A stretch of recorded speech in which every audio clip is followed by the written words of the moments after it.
He didn't wave to the crowd. He didn't shout for praise. He didn't need a spotlight.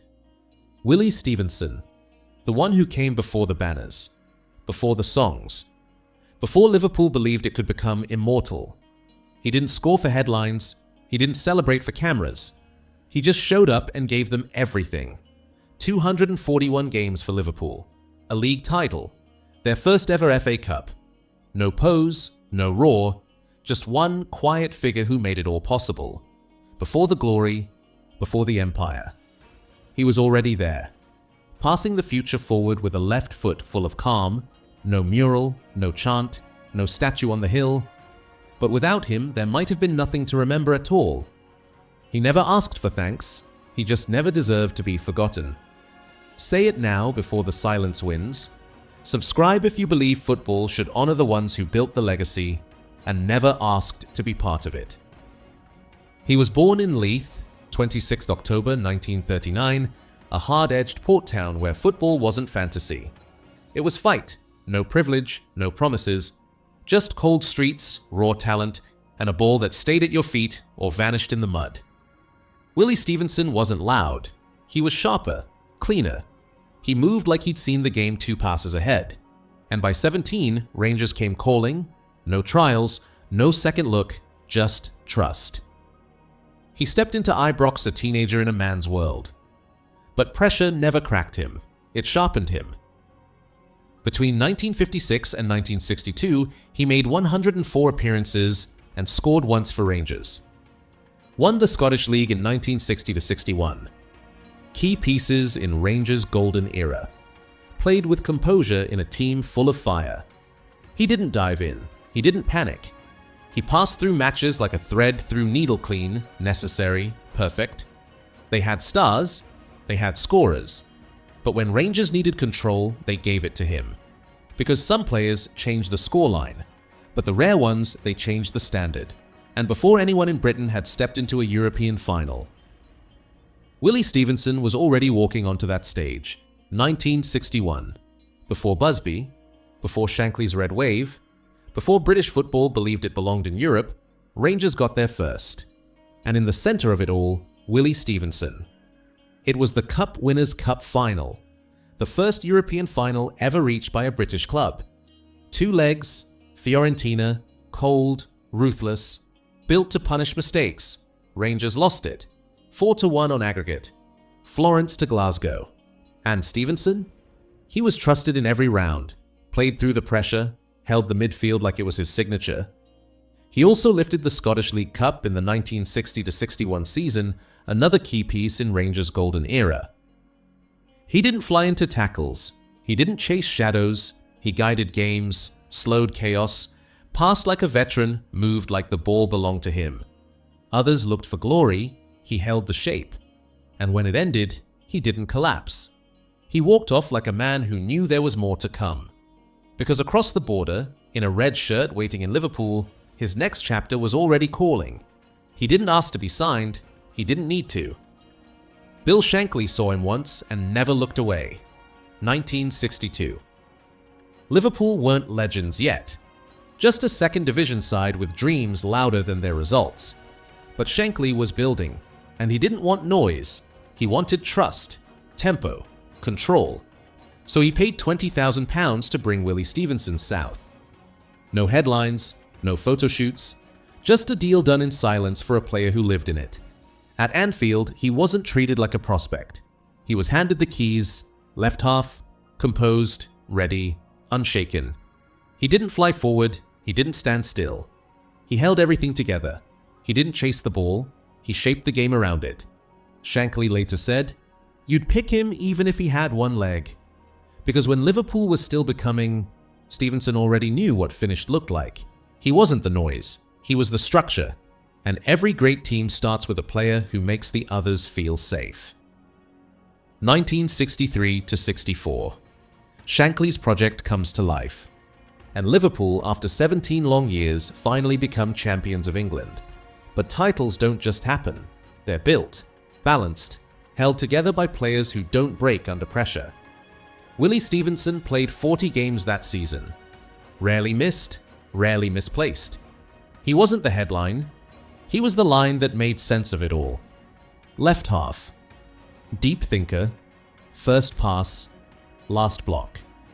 He didn't chase the spotlight, but he lit up the rhythm of the team. While others surged forward, he stayed behind and made sure no one had to look back. He didn't tackle wild, he intercepted quiet. He wasn't loud in the dressing room, he was loud in the stats.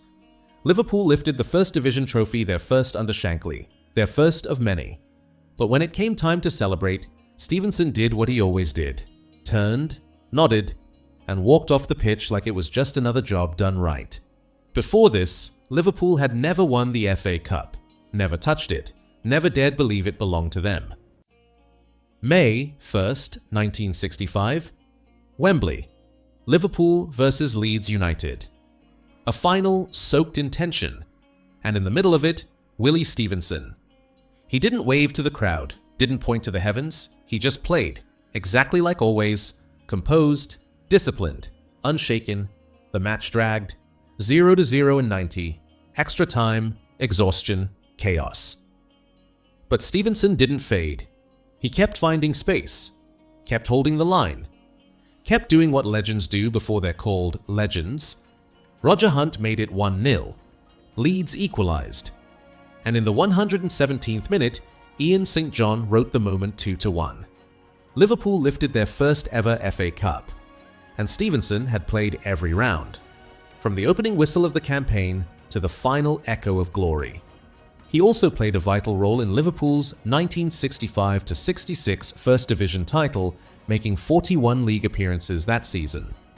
No big speech, no center stage pose, just a man who turned, reset his position, and prepared for the next pass. Because for Willie Stevenson, winning wasn't the end. It was just doing the job right. Stevenson also featured in Liverpool's 1965-66 European Cup Winners' Cup final, where they finished runners-up to Borussia Dortmund. 1967. After 5 seasons at Liverpool, 3 major trophies, 2 league titles, and 1 FA Cup. 241 appearances, 18 goals. Quiet control with a cutting edge. He also played in Liverpool's shared Charity Shield wins in 1964, 1965, and 1966 contests that sharpened the club's early dominance. Willie Stevenson left Anfield. No farewell match, no press conference, just the quiet departure of a man who had done his job too well to need applause. He signed for Stoke City. Under Tony Waddington, a manager who understood what it meant to trust a man who never broke. Over 3 seasons, Stevenson made 82 league appearances, scored 5 goals, and featured around 100 times in all competitions. Still calm, still precise, still reading the game like it was a language only he understood. At Tranmere Rovers, he made 20 league appearances and 27 in total between 1970 and 1972. And yet, no Scotland cap. Not one. For all the fire he quelled, the space he saw, the rhythm he dictated, his name was never called. Legacy isn't always measured by selection. He played for Sydney, Croatia. Just another team steadied by the same left foot that once held Anfield together. He didn't chase contracts, didn't demand minutes. He just showed up, played clean, and left with silence. Because the game never had to wonder if Willie Stevenson would give less than everything. And legends like him? They don't fade. They just lower the volume and keep playing until the whistle blows. He could have stopped. He had nothing left to prove. But Willie Stevenson wasn't built for comfort. He was built for the game. And as long as the ball rolled, he followed it. So he went where football was still growing, still uncertain, still forming its voice. After Tranmere, he left Britain behind. Australia came first. He played for Sydney, Croatia, Perth Azzurri, and Hellenic in the early 1970s. In 1974, he also had a short stint with the Vancouver Whitecaps in the North American Soccer League, adding North America to his global football journey. Later, around 1975, he joined Limerick, taking his quiet mastery to even more corners of the football world. Played longer than many, held the midfield like it was drawn from his bones. He moved like history and passed like silence. There were no headlines, no stats on the back pages, but every session, every match, Every wordless moment on the training pitch, he gave them something to build from. He didn't chase legacy. He gave lessons. He didn't lift trophies. He lifted standards. Young players watched the way he stood, how he read a match, how he never had to shout to lead. He played until the boots no longer answered. And when he finally walked away, no cameras followed. Just the echo of one last pass. Perfectly placed, perfectly timed, like always. He didn't lift the cup above his head. He didn't pose with medals. He didn't ask for songs. But look closely at every great Liverpool moment that came after, and you'll find his shadow behind it. Because before Paisley, before the banners, before the belief, Willie Stevenson was already there, holding the midfield, holding the shape, holding the future steady. He helped Rangers become the first British team to reach a European final. He helped Liverpool lift their first league title and their first FA Cup, not as a star, as a spine. And when the crowds moved on, he didn't chase them. He just kept going, club to club, country to country, leaving the game better every time he passed through. No statue, no stand, no tribute carved in stone. In May 2025, at age 85, Willie Stevenson passed quietly like he played, and the game said nothing. But it should have, because men like him don't just play football, they protect it. He didn't demand legacy, he built it, and walked away before anyone thought to write it down. Subscribe if you believe the first men to make history should never be the first ones forgotten.